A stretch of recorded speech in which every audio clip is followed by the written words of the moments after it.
नमस्कार मंडळी. तर आज वैशालीज रेसिपीमध्ये तुम्हा सगळ्यांचं स्वागत. तर आज आपण रेसिपीमध्ये करणार आहोत कटलेट. आणि कटलेट बनवण्यासाठी आपल्याला लागणारे साहित्य जे आहे ते मी इथे काढून घेतलेले आहे. तर आपल्याला सर्वात आधी लागणारं म्हणजे 1 वाटी कॉर्नफ्लॉवर, 1 ते 1.5 कापलेला कांदा, 1 वाटी मैदा, 1 ते 2 बारीक मिरची आणि 1 वाटी चिरलेली कोथिंबीर. त्याचबरोबर आपल्याला सर्वात महत्त्वाचं म्हणजे उकळलेले आलू. इथे मी 3 ते 4 उकळून घेतलेले आलू घेतलेले आहेत. त्याचे सालं काढून मी त्याला बारीक करून घेतलेलं आहे. त्यानंतर आपल्याला लागणार आहे बारीक केलेला ब्रेड क्रम्ब. तसेच लागणार आहे आपल्याला 1 चमचा चाट मसाला, 1 चमचा गरम मसाला, 1 चमचा जिरं पावडर, चवीनुसार मीठ आणि 1 ते 2 चमचा लाल तिखट. सर्वात प्रथम आता आपल्याला उकळलेल्या आलूमध्ये जे आपण कापून घेतलेले जिन्नस होते ते मिक्स करायचे आहे. सर्वात पहिले आपण घेऊ कापलेला कांदा, कापलेली कोथिंबीर, कापलेली मिरची आणि तसेच बारीक चिरून घेतलेला कांदा, 1 ते 2 चमचे लाल तिखट, मीठ.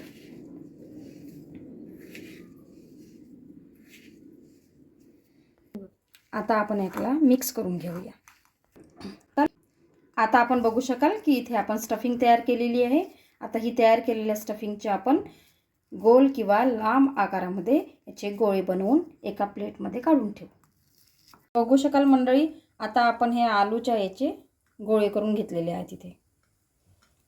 आता आपण हे मैदा याच्यामध्ये थोडं पाणी टाकून आपण याला पातळ करून घेतलेलं आहे.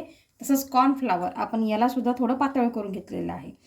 आणि तुम्ही बघू शकाल आपण इथे कढईमध्ये तेल पण गरम करायला ठेवलेलं आहे. तर तेल आपण थोडं गरम झालं की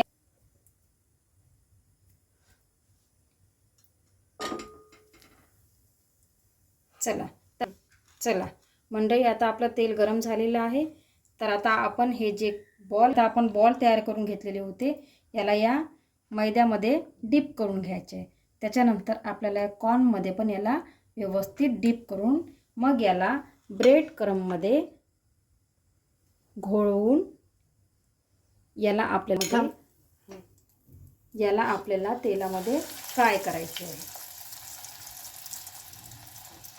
तर आता आपण हे एक एक करून सगळे गोळे याच्यामध्ये डीप करून ब्रेड क्रम्बला लावून हे आपण सगळे गोळे तळून घेऊया. तर बघू शका तुम्ही आता की बघा आता आपण याच्यामध्ये सगळे टाकलेले आहेत तेलामध्ये आणि हे आपले छान कुरकुरीत कटलेट तयार होत आहे. आता आपण याला परतून घेऊया. आता आपल्याला याला छान शॅलो फ्राय होऊ द्यायचं आहे. मस्त बघू शकाल तुम्ही आवाजही याचा करकरीत येत आहे. जोपर्यंत आता हे छान क्रंची होत नाही तोपर्यंत आपल्याला याला तळायचे आहे.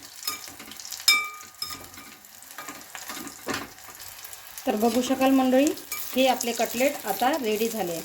तुम्ही बघा किती छान याला रंग आलेला आहे आणि अगदी हे कुरकुरीत झालेले आहे. तर आता आपण याला एका प्लेटमध्ये काढून घेऊया.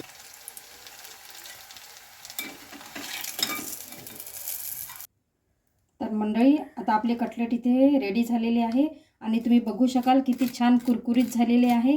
हे बघा किती छान आवाज येतो आहे याचा. चला, आता आपले कटलेट खायसाठी रेडी झाले. तर मंडळी, आज आपले चविष्ट आणि मस्त कुरकुरीत असे भन्नाट झालेले कटलेट आपल्यासमोर रेडी आहे खायसाठी. थँक्यू.